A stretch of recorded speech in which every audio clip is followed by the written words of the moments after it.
melanjutkan pada kaidah ke-14. Masya Allah ya. Semoga tetap terjaga semangatnya walaupun malam sudah mulai larut. Ditemani dengan rembulan cahaya, semoga menambah semangat kita. Sebelum saya menjelaskan dan menjabarkan kaidah ke-14, mari kita dengarkan qori yang saya cintai ini. Semoga menyentuh sisi hati kita yang paling dalam dengan bacaan Quran beliau, dan semoga Allah memberikan aliran pahala untuk beliau dan keluarganya. فَإِن لَّمْ يَسْتَجِيبُوا لَكَ فَاعْلَمْ أَنَّمَا يَتَّبِعُونَ أَهْوَاءَهُمْ.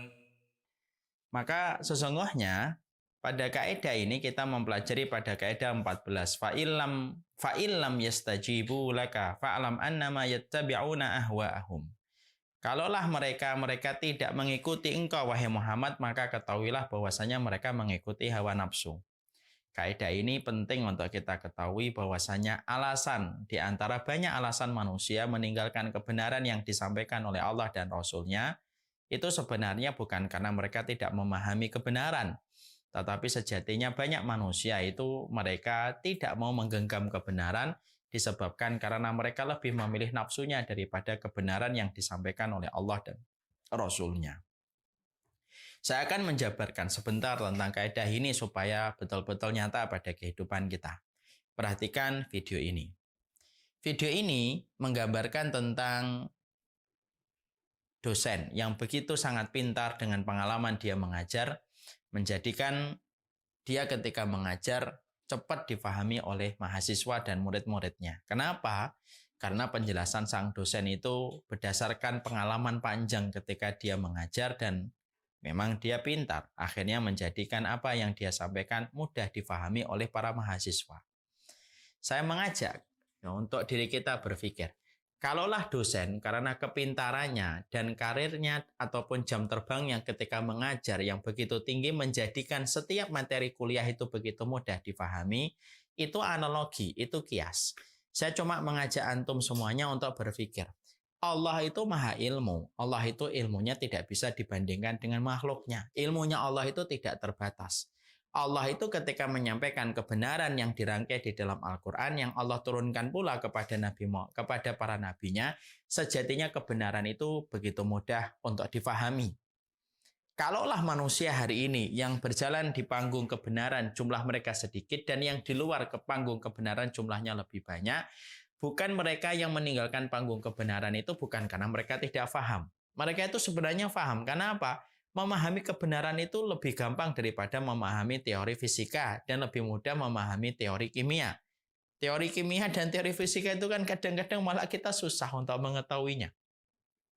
Tapi kebenaran itu sudah disampaikan oleh Allah dengan konsep yang paling mudah, sudah diturunkan dalam konsep yang simpel, sederhana di dalam Al-Quran, dan Al-Quran itu tidak tebal sampai ribuan halaman, tapi Quran itu menjawab simpel dan sederhana, tetapi kaya di dalam makna dan petunjuknya, karena Allah tahu bagaimana menjelaskan kebenaran supaya difahami oleh setiap orang. Ditambah lagi dengan Nabi dan Rasul yang diturunkan untuk menjelaskan apa yang Allah sampaikan di dalam kalamnya.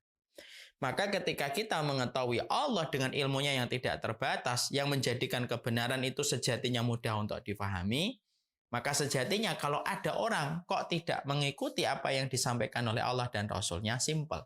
Berarti jawabannya karena mereka lebih memilih nafsu daripada mengikuti kebenaran. Layaknya sebuah analogi begini.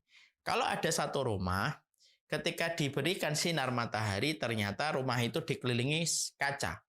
Kalau kacanya itu kotor, maka sinar mentari tidak akan bisa mudah masuk ke dalam rumah tersebut karena dihalangi oleh kotoran-kotoran yang menempel pada kaca.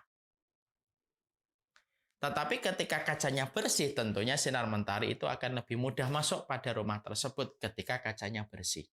Makanya, kalau hati kita itu kotor disebabkan karena dominasi dan mayoritas hati kita mengikuti nafsu, itulah yang menjadikan kotornya hati kita tidak bisa merespon cahaya kebenaran. Dan di antara hal yang kita harus paham, kalau terkadang dalam kehidupan kita sudah menyampaikan sesuatu kepada anak kita, kita menggunakan perkataan Allah, perkataan Rasul, mendekatkan dia kepada orang solih. Ternyata ketika kita berdakwah dengan circle kita, teman-teman dekat kita, bahkan keluarga besar kita, kalaupun mereka tidak merespon apa yang kita sampaikan, ketahui. Bukan karena omongan kita itu sejatinya susah dipahami ketika menyampaikan qala Allah wa qala Rasul. Tapi sejatinya mereka sedang mengikuti hawa nafsu. Nah, inilah yang menjadikan akhirnya kita memahami supaya kita tidak langsung stres dan frustasi. Ketika kita berhadapan orang-orang yang kita cintai, yang kita sedang menggarap proyek untuk menghantarkan hidayah kepada orang-orang di sekitar kita, kalaupun orang-orang di sekitar kita ada yang langsung merespon, ada yang tidak langsung merespon, ada yang langsung menolak, fahami. Orang yang menolak apa yang kamu hantarkan dari jalan hidayah itu, bisa jadi mereka sudah faham hidayah yang kamu sampaikan, bisa jadi mereka sudah mengerti maksud tujuan ketika kamu menyampaikan hidayah itu kepada mereka, tapi apalah daya, sayang disayang. Mereka lebih memilih untuk mengikuti hawa nafsu.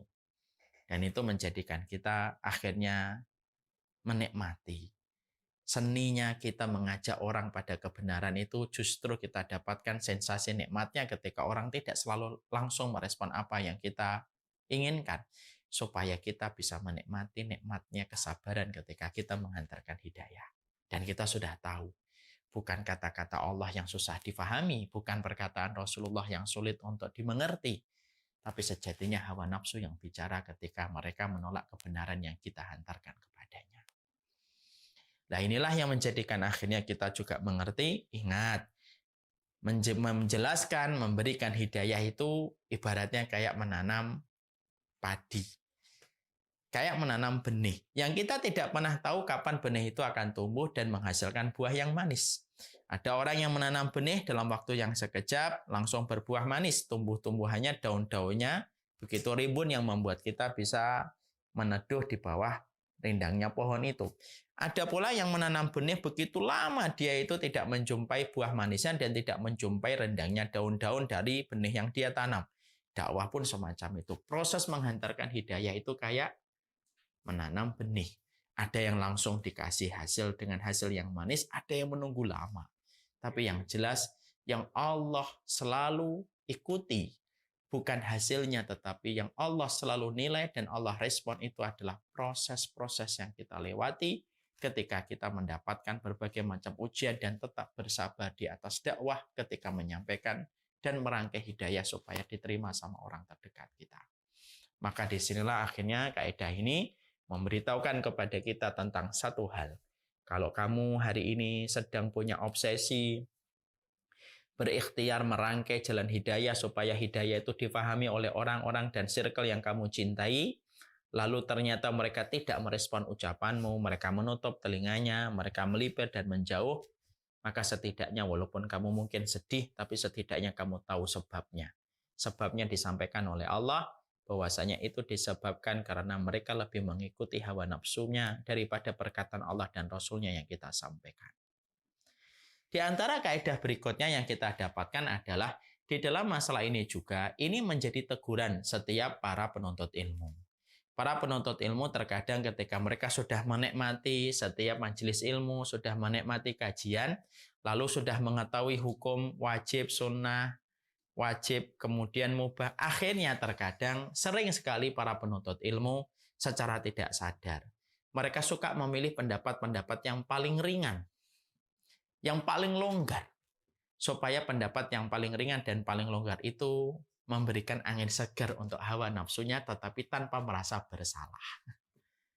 Ya, kan gitu ya. Kadang-kadang kita ini sebagai penuntut ilmu, banyak sekali penuntut ilmu, mungkin saya salah satunya. Banyak sekali penuntut ilmu, terkadang penuntut ilmu ketika dia mendapati berbagai macam pendapat-pendapat para ulama, ketika dia sudah mulai terbiasa ranah-ranah perbedaan para ulama, maka dia ketika dihadapkan kepada pendapat, dia itu akhirnya memilih pendapat yang paling longgar dalam setiap perbedaan-perbedaan yang terjadi di antara ulama. Dan tidaklah dia memilih pendapat yang paling longgar supaya memberikan angin segar untuk hawa nafsunya tanpa disadari. Akhirnya sebenarnya dia memilih pendapat yang paling longgar itu karena nafsunya. Bukan karena proses kesungguhan dia untuk memilih pendapat yang paling dekat dengan kebenaran. Dan ini termasuk salah satu tipe orang yang mengikuti hawa nafsu. Walaupun sebenarnya dia memilih pendapat yang longgar itu sah-sah saja. Tapi kalau niatnya dia memilih pendapat yang longgar itu, yang paling ringan dan paling longgar. Karena sejatinya untuk sesuai dengan apa yang diinginkan hawa nafsunya, maka Ibnu Abdul Bar itu sudah menyampaikan, salah satu ulama, manittaba rukhas faqad jam'a syarr fi nafsihi. Siapapun murid, siapapun thalibul ilmi, siapapun murid, yang kalau dia ketika mendapati perbedaan para ulama, selalu ketika dia mendapati perbedaan para ulama, lalu dia mengambil pendapat yang paling longgar, bukan memilih pendapat yang paling dekat kebenaran, tapi dia memilih pendapat yang paling longgar karena dia tidak mau mengambil konsekuensi yang berat ketika dia memilih pendapat yang dekat kebenaran. Tapi kalau dia memilih pendapat yang longgar menjadikan dia akhirnya bisa dibenarkan dengan kebiasaannya, maka akhirnya itu akan mengumpulkan banyak keburukan tanpa disadari. Contoh, memilih, kita bicara yang agak sensitif ya. Maaf ya, ada orang bicara masalah rokok. Ada yang mengatakan, rokok itu makruh jatuhnya. Dia memilih pendapat rokok itu makruh, dipilih pendapat itu dibandingkan pendapat yang haram, itu sebenarnya bukan karena kajian, bukan karena dia teliti, bukan karena dia perhatikan satu persatu bagaimana pendapatnya. Bukan. Tapi dia memilih pendapat itu berdasarkan apa yang sesuai dengan keinginan hati nafsunya. Kalau ada tipe-tipe yang semacam ini, walaupun dia bisa bersembunyi di balik kata perbedaan para ulama, itu sebenarnya hati-hati. Itu sebenarnya mengikuti pendapat hawa nafsu. Itu yang dikatakan para ulama. Makanya penulis buku pernah menyampaikan, dia pernah berdebat dengan seseorang gitu. Lalu kemudian dia berkata kepada orang yang ada di hadapannya, oke lah kita lepaskan pendapat-pendapat fikih di sini. Tapi apakah kamu nyaman memilih pendapat ini? Orang tersebut akhirnya jujur mengaku, sebenarnya saya kurang nyaman memilih pendapat ini. Lah kalau kamu kurang nyaman memilih pendapat ini, kenapa kamu pilih? Karena saya tidak kuat kalau mengambil pendapat yang itu yang saya anggap benar. Tapi kalau saya memilih pendapat itu, konsekuensinya terlalu berat. Dan saya lebih memilih pendapat yang ringan saja. Ini termasuk hal yang tidak boleh di dalam kaidah kita kehidupan.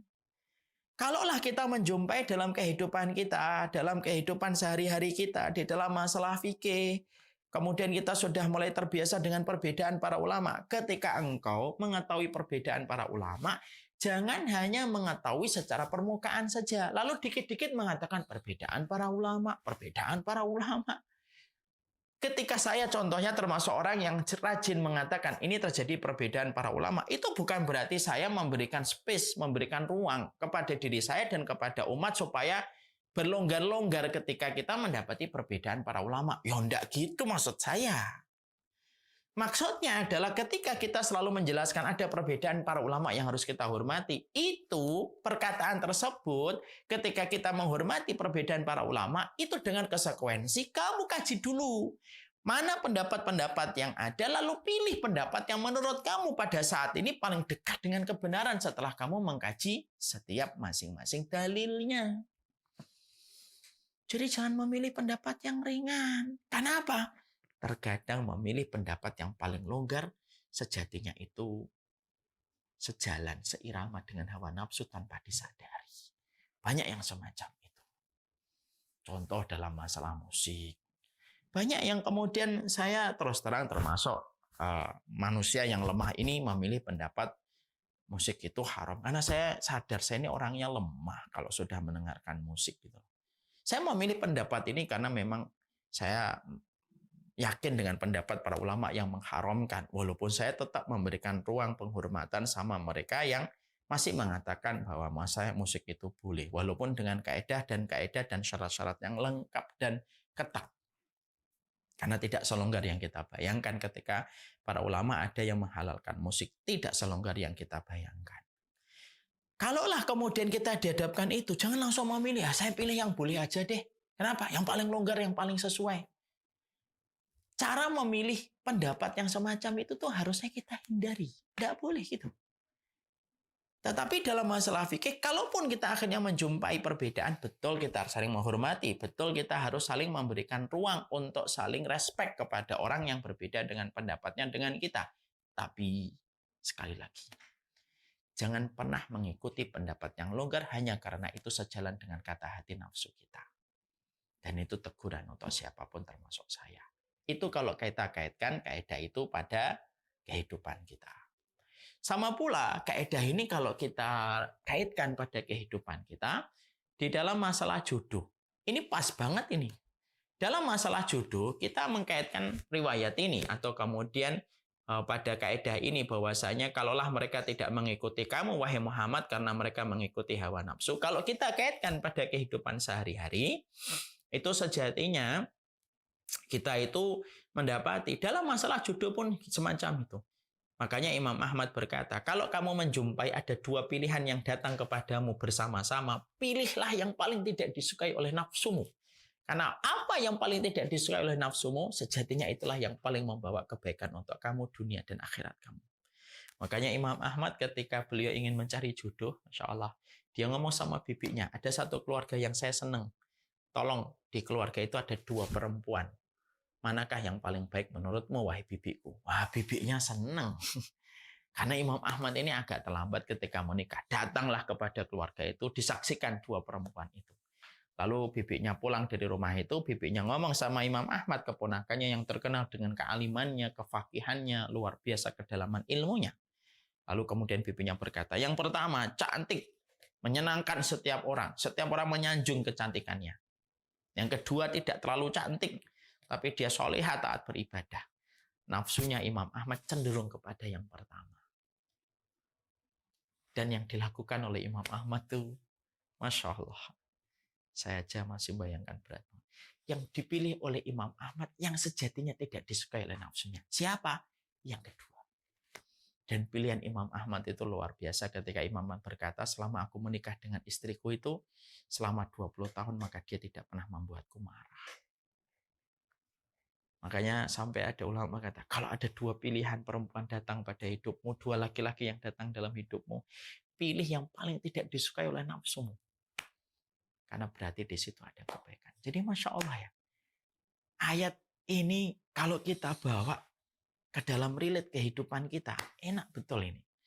Ayat ini memberikan penjelasan kepada kita bahwasanya kalau kita mengajak dan berikhtiar membangun jembatan bridging kepada hidayah kepada seseorang ketika tidak merespon apa yang kita sampaikan, tenang.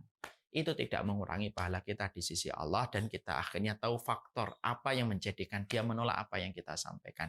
Karena hawa nafsu. Kita akhirnya paham bahwasanya dalam masalah fikih jangan mengambil pendapat yang paling longgar.